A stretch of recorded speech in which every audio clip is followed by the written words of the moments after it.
Hello, and welcome back to Josiah's Reading Corner. In this episode, we're reading Tomatoes from Mars by Arthur Yorkins and Mort Drucker. It's one of my favorites from when I was just a tiny boy. Firstly, look at all those little tomatoes. Tomatoes? Let's throw the whole thing out. And we begin. And in conclusion, Dr. Steckel announced at the World Planetary Conference, the reason the red planet is red is... The audience burst out laughing.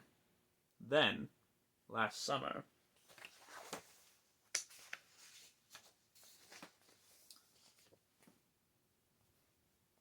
They came from outer space. They landed in Minnesota. They were... tomatoes from Mars.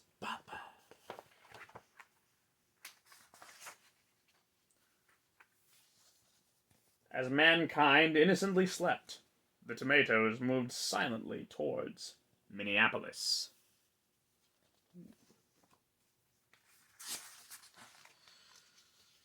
No town or village was spared their hallmark stain. At dawn, they entered the city.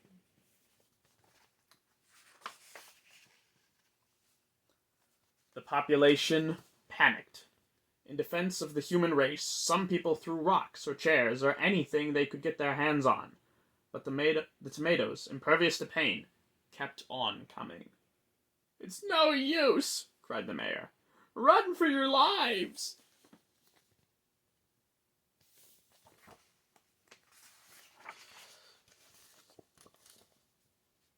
Families fled in all directions. Oh, it was terrible. Terrible! What did the tomatoes want? What could they possibly want from us? As the tomatoes made a mess in Minneapolis, even more tomatoes were landing. There were sightings all across the country. Was this the end of civilization, as we know it?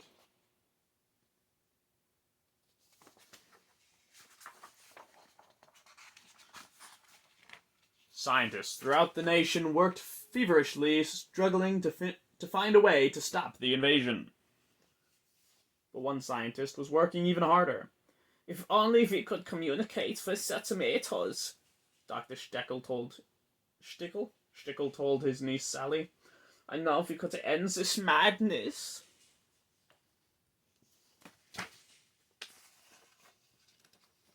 Meanwhile, at the White House, the president was desperate. "What's going on? What do we do?" "What about the Marines, sir?" someone suggested. Just then, the phone rang. It was Steckel. He had a plan. "Uh-huh," said the president. "I see," said the president. "Let's do it," said the president. Steckel's plan was put into motion.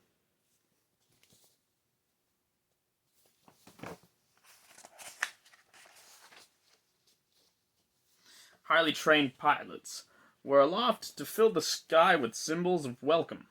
There was man, there was woman, there was tomato. That's the sign for man and woman. That's why that makes sense.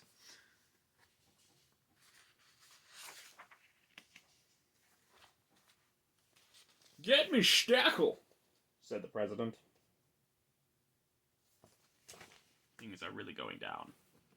It's the Red House, eh? I think it's currently orange, though, isn't it?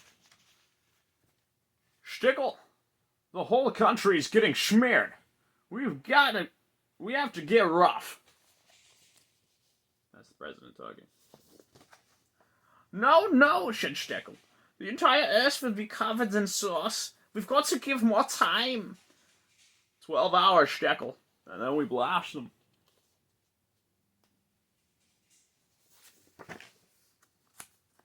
For the record, I'm not trying to be like any one president in particular, so don't give me grief for that. "We're doomed," said Steckel. "Still, the tomatoes must have a weakness, but what is it? What is it?" "Uncle," said Sally, "you can't think on an empty stomach." I'll just have a little salad. Coming right up, said Sally. Now, what kind of dressing would you like? It doesn't matter, Sally. I'll... Wait, what did you say? What kind of dressing would you like?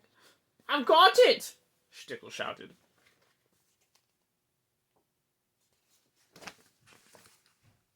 What's he got? No idea. Oh my gosh. Suddenly, Sally screamed. Uncle! Look, the tomatoes are coming! The tomatoes are coming! The tomatoes were coming.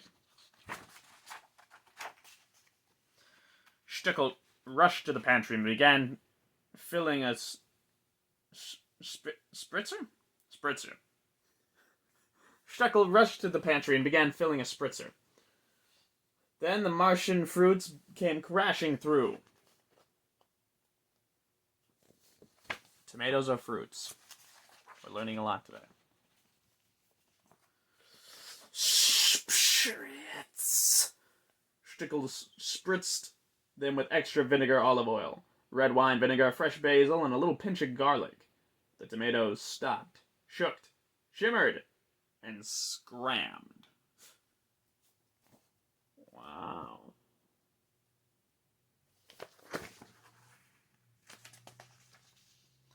Then, Dr. Steckel's breakthrough was announced. Everybody started spritzing the invaders. Yes, the tomatoes cut quite a groove retreating to their home planet. Earth was saved.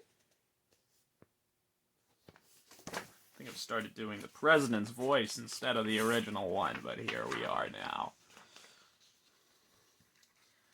And Steckel at the lavish White House ceremony. Oh, and Steckel? At a lavish White House ceremony, Dr. Steckel was awarded the Red Badge of Courage, and henceforth his planetary theories, including the one about the onion rings of Saturn, were taken quite seriously. I think I went from English to John Wayne, kind of, but the point of the story isn't the telling of it, it's the message in the writing. And I think we learned to think outside the box and to maybe even consider that what's in that box is tomatoes. Use your imagination and always give a shout out to Minneapolis and Minnesota. Tomatoes from Mars. Brought to you by Josiah's Reading Corner. Thanks for tuning in. Happy Space Week.